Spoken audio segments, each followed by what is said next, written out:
Yes, so anyway, yes, hello everyone. Welcome. The workshop, as we kind of was introduced, the idea of sort of building escape rooms for inductions. So the things that we'll be kind of talking about are probably, if you're familiar with escape rooms, are you'll have heard in Scott's presentation and others that there are a lot of kind of shared things that happen, like in the learning and this and that. But what we wanted to do with this workshop is to come up with something that's maybe a bit more interactive and takes something you can take away and get you started on the journey of kind of building something, because we know it's very easy to be inspired, and then it's difficult to keep that momentum going. So so we're gonna, 75 minutes seems like maybe a long time, but I think it will go pretty quickly because we have a lot. We have a lot in here. So we'll just start with, we'll get to introduction in just a second. I just wanted to quickly also say that yeah, if you, in general, if you could just try and make sure your mics are muted, just because I get very easily distracted from noises, which I've already got my neighbor power washing outside today, which is causing a real struggle. But yes, so right, how do I go to the next slide? Yeah, so just to give you an idea of what we'll be going through today, here's the plan. We're going to start off with our introductions, tell us about who we are, where we're coming from the university, and what kind of our experience with escape rooms has been, maybe what motivates us around escape rooms. Then we'll be kind of looking into the ideas of setting the context, the audience, the purpose, and the sort of the narrative and outcome, and learning outcomes. Then we'll give you an opportunity to kind of play around with little slices of the escape rooms that we worked on. And then kind of the largest chunk will be where we're sitting together in groups, putting together kind of an escape style puzzle. And then if we've got time, we'll do a quick break. Well, we should have time because everyone might need a quick comfort break, or pet the cat break, something. Then we'll come and do a bit of testing, kind of look at what the groups have done, and we'll discuss through that, and hopefully play around with some of that. And then we'll end with some reviews back on kind of what our experience was in building our escape rooms for sort of the synchronous and asynchronous style, online and fusion style, and then to try and answer any questions. So I'll try not to waffle too much, but here we go. We'll do my introduction first, since I'm talking now. And yes, my name is Matt Sanders. I am the Digital Education Support Officer in the Usher Institute, which is part of the Edinburgh Medical School at the University of Edinburgh. It's a very, Usher Institute does a lot of sort of research in sort of medicine and that kind of side of things. But we also have teaching programs. And I've worked mostly within the online space. So we have, I think, 8 programs. 7 of those are fully online and part-time master's programs in things like family medicine, public health, clinical trials, data science in health and social care, things like that, kind of medical related. There is one campus-based program that is taught there in our newly built Usher building, which is the one on the right. But you can see our sort of our campus, which is not in the central campus, in the left-hand photo. So that's kind of where we're based, but we're still in Edinburgh, but we're based out near sort of the medical buildings. And yeah, a lot of my students that I deal with and support are fully online, part-time. They're coming in probably mid-career, these kind of side of things. So they're maybe very different from many of the traditional students that we might have at the university. Escape rooms, that's right. I'm a big gamer. I've always been motivated by games and fun. I I was never a great student. Well, I was a fine student, but like I hated school. So for me, any kind of opportunity to bring in fun and playfulness into learning is kind of what motivates me. Okay, we'll pass on. Great, thanks, Matt. Hi, everybody. Thank you all for being here, and yeah, looking forward to working with you over the next whatever it is, hour-ish, less than an hour, who knows, sometime. So I'm Mary. I'm based at Edinburgh Futures Institute, which is part of Edinburgh University, and so we're a relatively new school. We've been teaching, delivering postgraduate programs for just 3 years. And our focus is kind of on futures facing education. And one of the key things about our programs is that all of our postgraduate programs are delivered in hybrid. So for all of our programs, all of our courses, we have online students and we have on-site students. And students can choose at a course level whether they study online or on-site. And we have this is our building that you can see in this image here, which is the old Royal Infirmary in Edinburgh. So it's been a big restoration project. It's an old hospital, and it's been refurbished to be the Futures Institute. So all of our classrooms are kind of hybrid enabled, and so we've got screens and microphones and all sorts of kind of confusing and challenging technology to work with. So our induction for students is quite complex. There's quite a lot of information that students are bombarded with when they arrive with us. Similar to Matt as well, we've got quite a lot of, particularly our online students are often mid-career, they're often kind of returning to education after a gap. And so all of that kind of everything that they have to learn in terms of our learning platforms and the technology that we're using, and it's a big intake of information right at the start of the semester. So trying to support that and work with making that information accessible and not just endless emails and lists and SharePoint pages is a big part of my job. So yeah, I'll hand back to Matt. We'll move on to what we're doing. Yes. So our first section, as we said, is about the start of building an escape room, which is thinking about your audience, your context, the learning outcomes, and kind of why story might be important. I think the two things we'll kind of think about that I would say is that it's important to, well, especially with induction activities, the things that when students are very much particularly online and not based locally, they don't have the context, or if they're returning after a long gap, they don't have the context of what is UK education, what is postgraduate study like, all of these things that they're trying to think about. And when they're being pulled in multiple directions, like they're going to prioritize, need to prioritize what they're doing as much as possible, the information they're looking at. And if we see students missing out a lot, we want them to know about it. They might not even know that they need to look up information.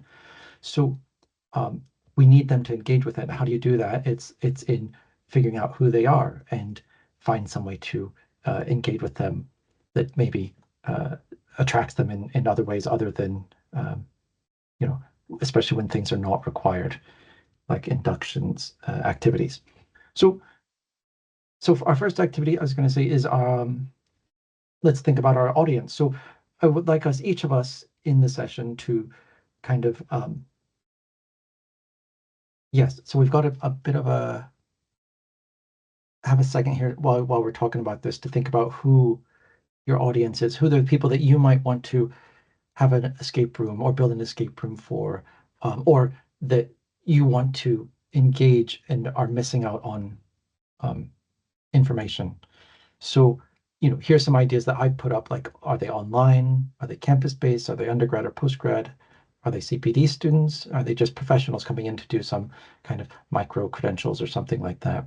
Are they part-time or full-time? Are they new to HE? Are they experienced professionals, things like that, are the international locals. So I have a slide here, there we are, platform called WooClap that we've set up. So this is our polling, our long line polling. So if you all in a device somewhere, you can either use the QR code to scan that, or if you go to wooclap.com, and then you can enter the room escape 25, and then that shall pull that up. And we'll try and find, there we are, okay. So hopefully people can see that. We've got 17 people in there. Okay, so 15, great, we've got people coming in. So I'm just gonna go ahead and go into our first slide. So I just want you to think about, there we go. Oh, Mary's done it, great. What words would you use to describe or categorize your learners? So just, we'll take a minute here to. Oh, it says it's locked, I think. Is that right? Oh, how do I unlock it? You cannot vote anymore. Why is it? There we go. Oh, hey, there we go. Hey. Yay, thank you. The joy of two people. Yes.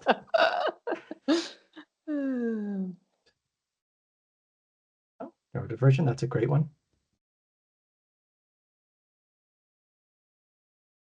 Yeah, returning.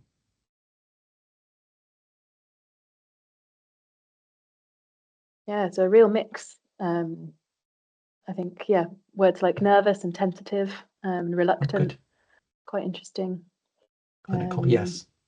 I think, yeah, I feel like there's often that sense, isn't there, of wanting to create something that feels quite nurturing at that point of induction, of allowing people to feel like something's a bit playful is quite helpful in reducing kind of anxiety or feeling like I should know this and I should have absorbed all this information. And yeah, that can be a quite nice application. Okay, there we go. It's locked out. Yeah, no, I mean, we've got a lot there. So, yeah, international students, deflated. Yeah, I know. I should say that's the other thing that I come from, because I'm also one of these students that I'm supporting. I'm studying as a part-time, fully online master's student at the university. So I want to check, actually, I might just share this one. Okay, great. Have I stolen that from you, Matt? That's fine. I'm not sure if you all as participants can see the word cloud that Matt and I are looking at.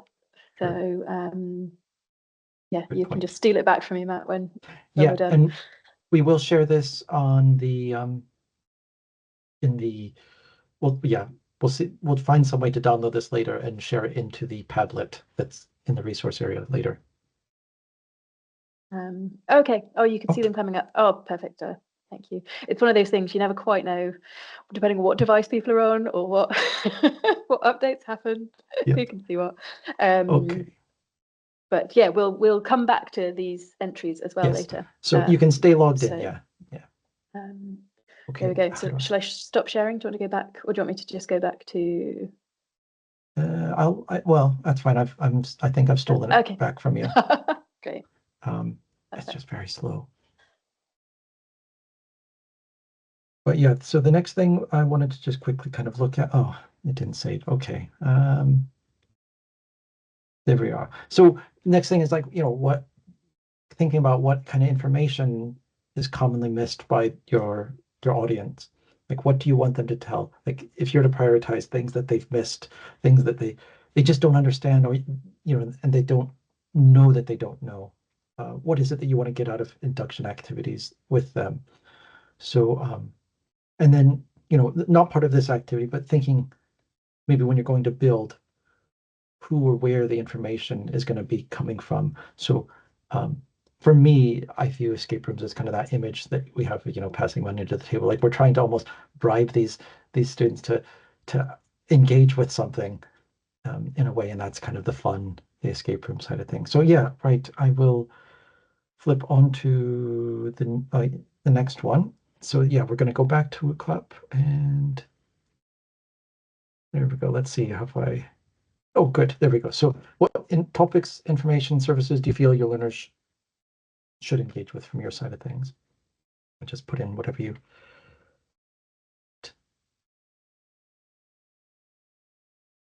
Go.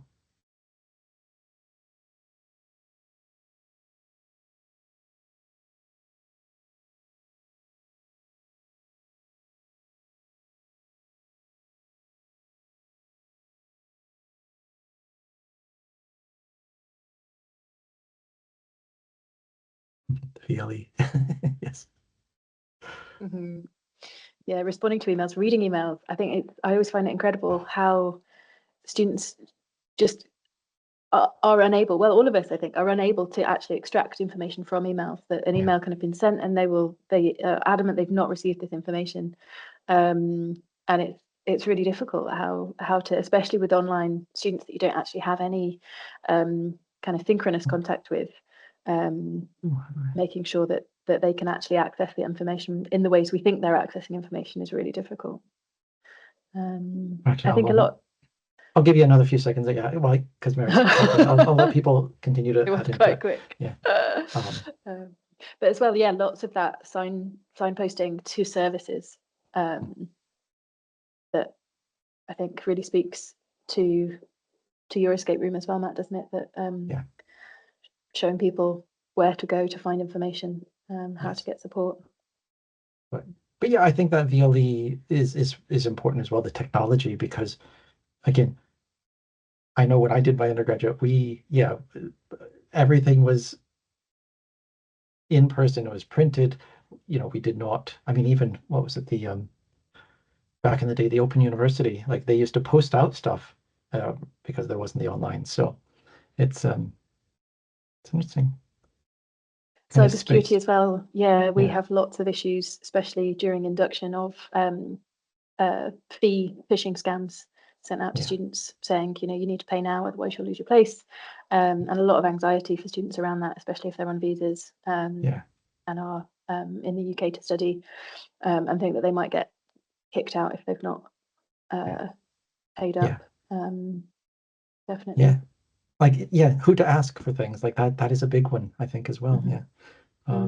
Attendance requirements. Psychological safety. Yep. Great. Okay. Let us go on to the next one. All right. So narrative. So do you want me to introduce this one, or do you want to? Yeah, you go for it, and then I'll pick up on the next one. Yeah. Okay. Great. So again, Scott kind of talked about this a little bit before, but so why do we care about like a storyline? Because it's what I think something that engages us. It's kind of a way to consider, to get invested in something without it feeling so preachy, so didactic type of thing. So what we want to kind of look at and to feel immersed into it, to feel part of it, to feel motivated to continue on through it. So one thing I would say is like, it's not just about those skills, but maybe it's instead of, a lot of our learning is about reflection internally, but maybe there's also that side that we don't always consider about the outward reflection. Like, what is it? What are other people feeling? What are other people doing? What is, that role of empathy by putting ourselves in other characters' shoes or being in a situation that's not part of their life, they can kind of learn sort of the empathy side of things. And as kind of the quote from this paper says, is that, the distributed narrative, empathetic characters, personalized narratives, that puts them in their own role. It's a powerful storytelling feature to kind of make an impact on that player experience. Great. Amazing. So yeah, I'll just give a bit of a kind of background to the escape room that we designed for our students. So as I said, we've got this situation where we have hybrid courses, and so we've got online students and on-site students. And one of the real barriers to their learning is getting their head around the equipment in the room that allows them to work together in hybrid groups. So having online students visible in the room and audible in the room, and having the on-site students able to kind of manage that technology and be able to kind of work effectively. Also, as I said, we're based in the Royal Infirmary, the Old Royal Infirmary, which is a beautiful old building and has got this kind of really significant historical context within Edinburgh. And that's something that's come through as being quite important to our on-site students, but equally our online students tell us that they really want to feel a part of that space. They really want to engage with the building that we're in. They really want to feel a part of Edinburgh, and often they're anticipating coming to Edinburgh at some point. So it might be that they'll come to study a particular course. They can do that. They can come over and study for just one course, because our courses are taught in blocks. And also they might come for graduation or something. So we really wanted to have that kind of place-based element to our escape room. So we consulted with kind of wider student services teams on what they wanted the students to experience, the different skills that they needed, and we kind of brainstormed ideas for themes that would link that kind of narrative. So we settled on this sort of time travel adventure, which connects the old Royal Infirmary Hospital with the current Edinburgh Futures Institute context. And we used ChatGPT to kind of create this like narrative voice to almost like detach ourselves from that storytelling. So this was its kind of prologue. The year is 2045 and the world is on the brink of chaos. AI bots have infiltrated every aspect of society, from healthcare to transportation, and their influence is growing. The once bustling city of Edinburgh now lies in ruins, its streets patrolled by cold, unfeeling machines. In a desperate bid to save humanity, your secret resistance group, known as the Fusion Force, our teaching is called Fusion, rather than hybrid, at Edinburgh Futures Institute.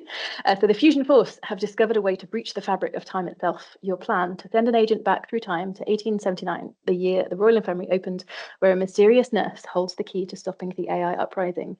Our wonderful student experience coordinator played the part of Agent Alex, who was our time-traveling agent, and created some fantastic fancy dress videos that are embedded in the Fusion Escape Room, which also was a really nice way, because the students had obviously met her through all of the kind of wider induction activities, and then they could sort of see her through the funky glasses and the wig that she was wearing, which was great fun.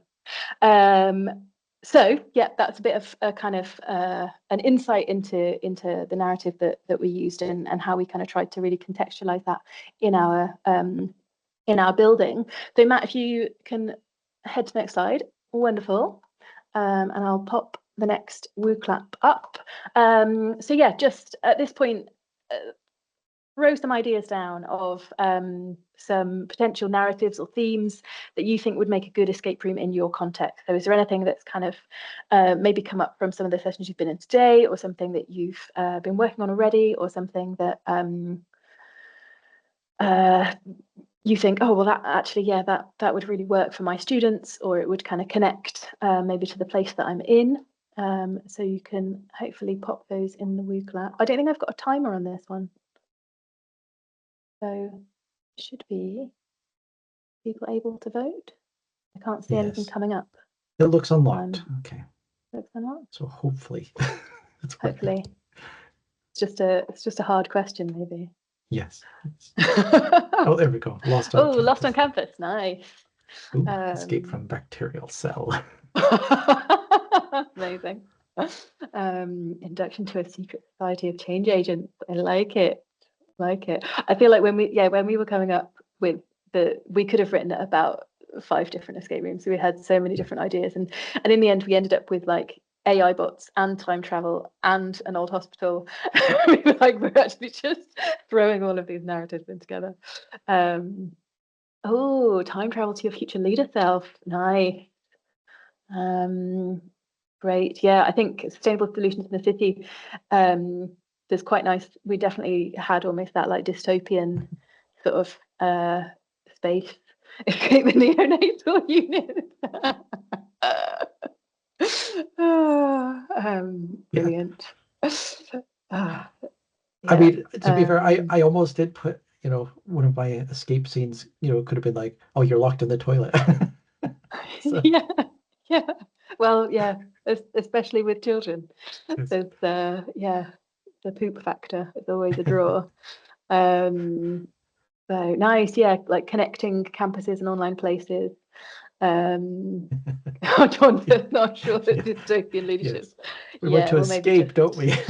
Yeah. Let's create some utopias. Create some nice utopian escape rooms where we can actually escape the reality of of the world that we're in right now. I like that idea. Yeah, a common book. Yeah, that's really nice. Really nice idea, having something that kind of engages them with something that they're then going to be learning through. Escape from the skepticism of AI.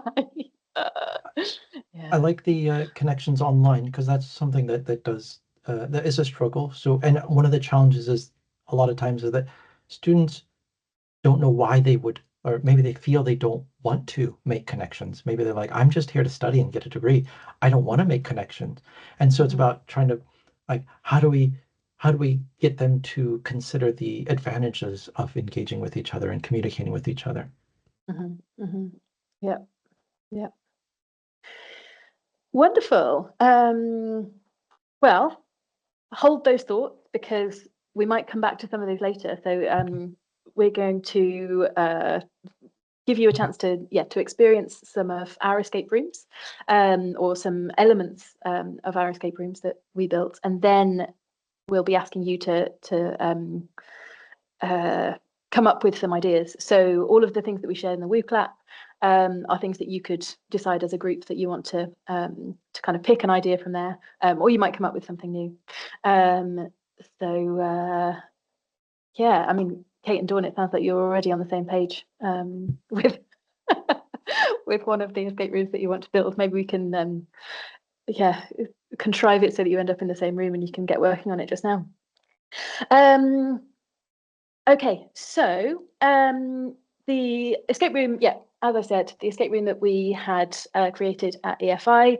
So these were our objectives. So this was kind of why we designed it, that we wanted to provide something that was engaging, that would create a community between on-site and online students. In this image, you can see how our classrooms are set up. So we use Microsoft Teams, and we've got these big screens at the student tables, and the online students are visible on the screens, and the on-site students are able to talk to them. They've got microphones and speakers on each table, but it's quite a challenging environment, and especially for the online students, they have to do a lot of kind of navigating between kind of learning materials and teams, switching between different breakout rooms if they're in groups, and then they're going back to the main room.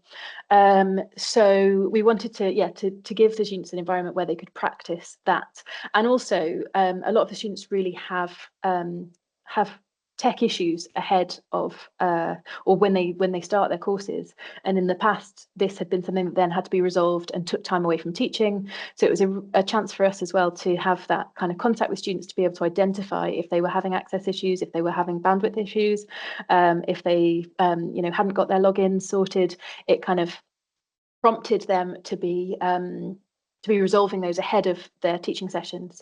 And as I said, developing a sense of place by setting the narrative in our beautiful building. So if I, where am I? I'm going to share, I think now, aren't I, Matt? Is that right? Okay. Trying to remember. Or I'm do you want the sharing my next escape slide? room. Yes, maybe. Lovely. There we go. Okay, so I am going to put in the chat a little nonsense poem. Where we are. There we are. Okay, so, and then if I go to share, I will go. I think, is that me sharing? Yep. Okay. Hopefully you can see. Okay, so this is this activity from my escape room. So we've sent Alex back in time. Agent Alex has gone to the hospital and met Nurse Barkley, who's helping Alex to navigate the old hospital and try to find the answers. And they've gone down into a basement, a storeroom, and they found this ledger. So while Alex is examining Dr. Harrison's book, a loose page falls to the floor. On it appears to be a nonsense poem, but perhaps it holds some clues to help figure out what he meant about the spirit case. So there's been this kind of notion of this spirit case. So I've shared the poem with you in the chat, so you should be able to use the poem, and then you can't access the file. So I've just thanks, I've Matt. copied and pasted it. There we go. That's that's the done. poem. It doesn't look as pretty in the chat, but yeah, It doesn't, but that's all right. You can read it in the chat. Perfect. Okay, so if you can see which of these you think I need to spin over, then you can put the words in the chat of the images that you think I need to spin. These weird images are our kind of brand images that represent different courses, which were designed to kind of create the sense of fusion things. Okay, so Scott says flamingo. So if I turn over flamingo, okay. Elephant.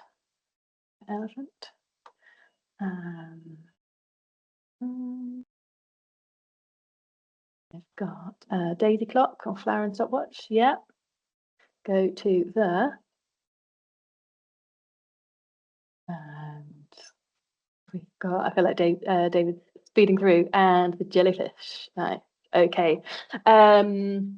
So what's our instruction? Where do we need to go?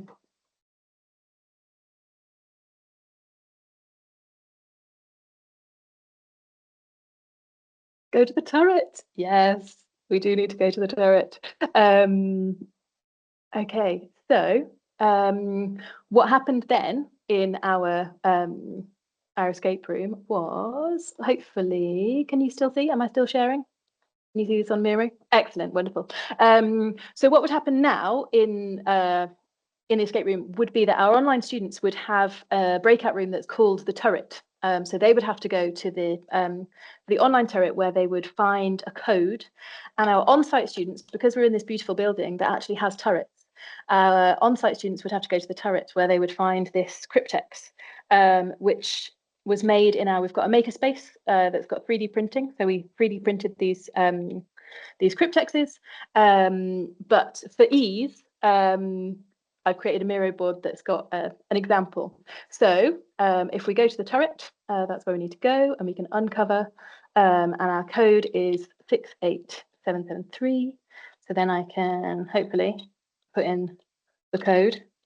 There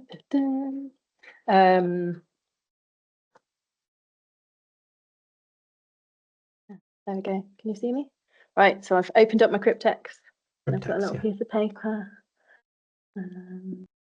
Yes, and David, that's a really good point, because we created this, and a lot of our students are international students, and one of my colleagues who is Spanish tested it with me and was like, "This is ridiculous, Mary. Cryptex, no one knows the word cryptex." I was like, "Nobody knows the word cryptex anyway. It's not a word that, unless you're into escape rooms, you would know, even in the English language." Yes, that's something that's good to test as well. Okay, so this was the little piece of paper that I found inside the cryptex. So it says window 3. So again, that would direct them to another part of the room. And actually, I can show you the, so at the third window in the room, there's this book, and inside the book, there is the next puzzle. So the next puzzle, is it going to work? Is it going to be blurred out? I'll blurred it. There we go. I put my hands on it. Yeah, so it's a 3D printed image that they can use to solve the next part of the puzzle. So there we go. I'll hand over then to Matt. We can have a go at one of his puzzles. Right. Yes, I do need to share, don't I? So okay. There we go. Oh, sorry, I'll just say to Emma, so the idea is we wanted to really get the students used to two-way communication, because often they kind of left the online students out. So having these puzzles where there was always a task that the online student had to do, that meant that the online students couldn't kind of go ahead without engaging with their online classmates, and also to make sure that they were used to sort of speaking into the microphone, directing their voices to where they needed to direct their voices to, making sure that the speaker was loud enough that they could actually hear the online student participating. So it was, kind of troubleshooting all of those like logistics. Great. Okay, so for mine, so as I said, kind of before, mine were students that were fully online, but of course, like I said, there was this there is a program of students, a cohort of students that are studying in person as well. So I wanted to make something that was kind of maybe a bit fun for both groups of students. So yeah, but we were in a new building, and that's kind of where I thought, well, let's introduce the building. I think the students as well, like I kind of said on before online, they just really don't grasp what it is. Like a lot of times they don't understand that context of university life in the UK and Edinburgh. So I wanted them to kind of start to connect and feel more a part of the environment and get to know the people, get to know there were just so many things I wanted to introduce them to. So I was over ambitious in what I was wanting to put together, because it did end up taking a bit more time than I expected. But yeah, like get them to just kind of really get to understand what that is, facilitating improving their experience. Yeah. Make it fun as well, so that they kind of, it was never going to be included. But yeah, so some of the things I identified as sort of my narrative was to have new students arriving on campus. So I set it up. So what would happen? Like, yeah, I had to try and come up with a story of why they're in the building, why no one's around, why they might be trying to escape. So I came up with the idea of a kind of a bit of a haunted building, or a perceived haunted building, that so that the student was arriving late because international students might sometimes have visa issues. So that was kind of the setup, was that the students arrived late. They get to the building for their class, what they think is their first class, and they turn up for it, and there's no one there, and they kind of end up just getting locked in a room, and they just see notes around that are left behind that provide clues. So the scene that I kind of ended up with were sort of the introduction, getting them to be familiar with the technology of the actual digital escape room itself and how to use that. So that's a very basic one. But a view of the building, kind of trying to give a situation of the environment, where they are outside the building, where they are going to be inside the building. My first real room was the talking about learning technology, because that was one of the issues they have, whether that be kind of getting access to the learning environment, how to access tutorials, what happens, how do they get help when the meeting software, that the platform they use, breaks or doesn't work for them. How can they troubleshoot themselves or get support for that? How can they, one of the things students forget about a lot is downloading their submission receipt, and then they say, well, I've submitted my assignment and assessment, and you're like, well, there's no record of it. So things like that. So learning technology, then we had getting involved, like funded projects, volunteering, those kind of things that maybe online students aren't aware that they still have access to get involved with, things that might actually help in their career or their learning, form connections with the people, the researchers and teachers here at the university. Academic and personal support systems. So yeah, like where to go for help, what kind of things they might experience while they're studying that might go wrong, those kind of things. And then the last one ended up just being like a general getting to know people and community. Like, just, it doesn't have to be about the teaching specifically, like if you're putting in some of the facilities people or this or that, like the community groups that are happening that are more where staff are getting involved or researchers are getting involved. So it's going beyond their own view of what they might see, focus just on the studying. So the image that I kind of showed here is how I tried to kind of build it, which was within Miro. Or it could have been a whiteboard, but I just used a Miro. Then trying to categorize it all up into a bit of a matrix, trying to come up with, like, what is my theme for each room, what is the location for each room, so I would kind of start to know what things I wanted to take photos of, what are the sort of puzzles, the types of puzzles that I wanted to put into it, and then also putting in the answers to those puzzles so that I could remind myself I didn't have to try and solve the puzzle every time. I could just go through when I'm testing it. And then starting to put together my clues with some of them with the help with ChatGPT, but I think one of the main things I wanted to focus on was trying to, again, not feel like the students are getting taught. So I tried to bring in the voice of students where at all possible, and you'll see this a little bit in the slice. You know, I'm not, yeah, I'm not one of the younger students, so I can't speak like the cool kids, but you know, that's where my intern helped out. Great, so yeah, so these are the kind of things that I did. You can see I took the photos. I used a platform called it's called Xerti. It's an open source platform that's these kind of online learning modules. So like you can see in the top left, there's a bit of a fill in the blank type of puzzle that they would use to solve to get the answer to go through the locked door. You know, this middle one is building kind of just kitchen etiquette. So just a sign that you might see in the building to kind of remind them to clean up after themselves. Just those kind of things that you might find in an environment. There's a quiz there about sort of yeah, like I said, downloading a submission receipt.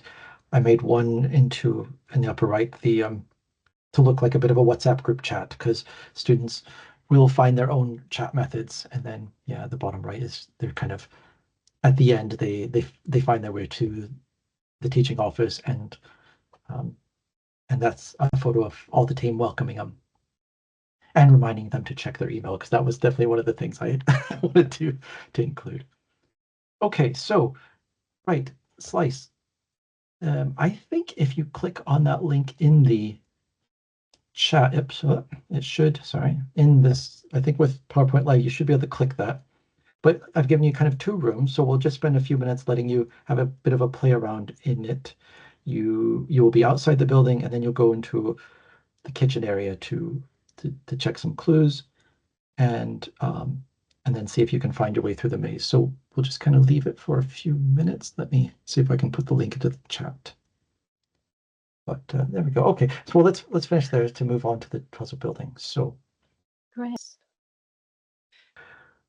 I think our next section, like it looks like, yeah, some really great work's been going on in the thing. So do we have anyone from the groups that wants to kind of quickly tell us what they were thinking about, what they were, their audience, their objective, their narrative, what they think they might have thought of as a type of puzzle? So yeah, we can sort of see lots of people coming up with, oh, Salma. Yes, great.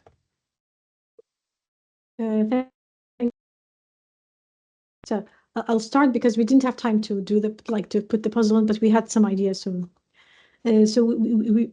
we found that the common ground between the three of us was postgraduate students.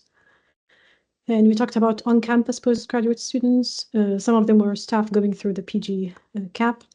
And we wanted to target, our objective was to help them understand the processes of the university or a fun way to find information. We spoke about the fact that they think they knew things because they went through a course, or maybe in the same, they got a postgraduate position in the same school they went for their undergraduate. So they think they knew things, but not necessarily. So we thought about the academic misconduct process because that's gaining a lot of attention lately with the use of AI and stuff. So we thought about having an escape room that introduces the student, for example, to a situation that they have to come out from without committing an academic misconduct. And in the process, they might be introduced to, for example, to have to submit something, and you've got the tools to use. How are you going to use them? So we didn't manage to put anything on the mirror, but these are some of the ideas we discussed. Yeah. Nice. I feel like I might steal that. Okay. And we have so many issues with students not appreciating, what academic misconduct really looks like, and the information is available, but to get them to actually really process what that means and what that looks like, that's a really great idea. Oh, wonderful. Thanks, Summer. Thank you. Is there another group that wants to quickly feedback? I think you group one. Oh, and on the mirror board, it's just got a sad face. Yeah. Saying we didn't have time.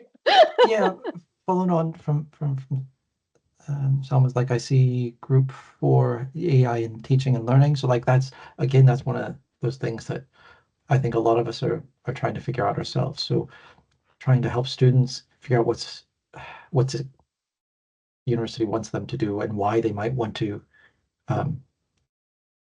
engage in a certain way with generative AI and things like that is really admirable. So yeah, cipher based on policy.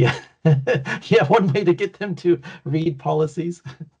Oh, Emily, Emily? did you want to come in? Yeah, I was in group 2, and what we had in common was dealing with undergraduate students. Some of us were in libraries, cybersecurity, technology, so we dealt with just digital literacy. So trying to get them to understand university systems, creating strong passwords, going back to the basics of how do you download a file and then find that same file again, seems to be an issue that the past few years our students cannot handle right now. So doing an escape room where they're going to save Grady the Greyhound, our live mascot from the library, using a bunch of downloads and finding a strong password to somehow save this dog that has gotten locked in the library. Fabulous. I love that. Yes. Amazing. Okay. So and were there any other I mean, groups? it's all great. We will leave it up. Like we're not going to lock the Miro board right away. So like if anyone wants to go in and continue playing around, they can, or if they want to go and see what everyone else had kind of put up there, please feel free to do that. You've got the password and the link. But I think that was the main point here, was just to talk about like how important testing would be for puzzles, because yeah, I think that's already been discussed a lot in other sessions, but it's breaking things. You have to break things. You have to figure out what works and what doesn't work. So testing is important. So I will then pass over to Mary to finish. Great, I love it. We've said 15 minutes for our final thoughts, and we've got 2. So I'll I'll speak very quickly. But I think, as Matt says, a lot of this is what we've covered already. So the things that we really took away from our experiences were having that narrative as a start point. We had really good feedback on our activities. The students sort of said that they found them to be upskilling. So that was what we wanted. So that was really good. The feedback from mine, particularly the hybrid one, was it was pretty high pressure and it did need multiple staff to run. So I think that's something that's always worth really thinking through, is the kind of sustainability of running the escape rooms and how it works. For us, it was kind of worth it as an induction, because it made such a difference to how those students were then able to kind of really hit the ground running with their studies and with that kind of hybrid context once they'd started. And I think Matt talked about the fact that that the complexity and when you're building, that if you make a kind of minor tweak somewhere, it can then have really kind of complex repercussions, or repercussions that you haven't necessarily thought of further down the line. So kind of keeping track of all the answers. I lost my cryptex code, and I think I'd decided to spell a word with the numbers, but yeah, then having to try and figure out what number sequence it was to reopen my cryptexes. So yeah, always keep track of your answers. That's where the grid helped a lot. Yes. And then if you go on to the next one, so yeah, our kind of recommendations: test and test again. Yeah, you can never test enough times. Test with lots of different people as well. If you've got access to staff, I found staff were really willing to take half an hour out of their day to help me test an escape room. So it's always good if you can do that. And coming back to your objective regularly, so that you don't get kind of drawn into the narrative and away from what you're actually trying to achieve, making sure that you kind of retain that focus on what it is that you're actually trying to teach. And collaborate, working with other people. I think it really helps with creativity, and it also really helps being able to work with your user groups as well, to really tap into what works for them and what their barriers are, and especially around kind of platform and things. So there we go. We're at 5, so we'll hopefully be able to finish on time. Thank you all so much for your participation. It's been really fun, and it's been really great to read all of your comments in the chat, and I can see people still working away on the Miro, which I love. People are like, I'm going to finish, I'm going to make this puzzle.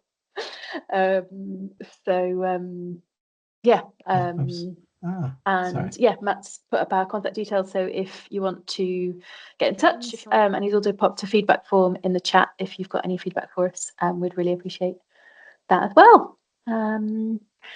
Hey, Yes, thank you very much. so much. Thanks, Matt. Thanks, And- Mary. A lot of energy. The energy's Cheers. still in the room. You did it Yes. through your woo clapping, your Miro boarding, and all the chat that people brought in. It was wonderful. A lot of sharing as well.